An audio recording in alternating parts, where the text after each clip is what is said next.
Hi Judy, I've organised a meeting today just to have a discussion around the March 2020 performance analysis report we did last week.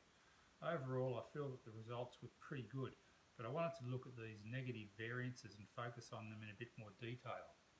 Hi, Rob. Yes, I think first of all, I'd like to point out that even though total costs were up on budget by 14%, the revenue was also up by 8%. So let's break it down from there. Let's look at the variable costs first. Okay, well, our cost of sales was up by 20% and motor vehicle costs were just over 8% higher than budgeted.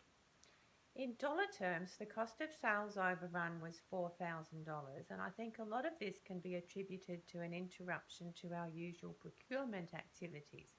The impact of COVID meant that we were forced to source a number of our components locally, and costs were therefore higher.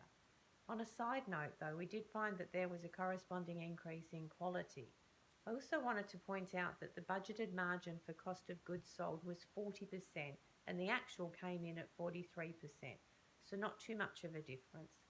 The exchange rates fluctuated more than expected, also, and that negatively impacted the cost of what we were able to import. That's a very interesting point about local versus international procurement and one that deserves more discussion at another time. Public opinion has very much shifted to buying locally again, and I think we need to recognise that in our forward planning. Perhaps some of the local activity will remain. People are often willing to pay more for locally produced, something we can capitalise on. I did notice that our freight costs had decreased and also that we were able to obtain goods at shorter notice when we saw a spike in demand for certain products. This would also minimise the risk of sudden currency fluctuations as we currently don't hedge our funds. Yes, let's revisit that topic in the next meeting. The other item with an unfavourable variance in the costs was motor vehicle expenses. In dollar terms, it was just $150, and I think it comes back to parts again. We needed our vehicles on the road, and the mechanic was having to pay a premium for parts at the time. Okay, so let's look at the variances in fixed costs, and the unfavourable one is wages. Our wages bill was up 15% for the month. That surprised me.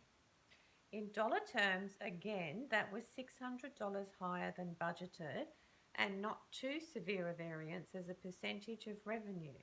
We did have to pay more penalty rates last month due to the limits on the number of staff in the factory.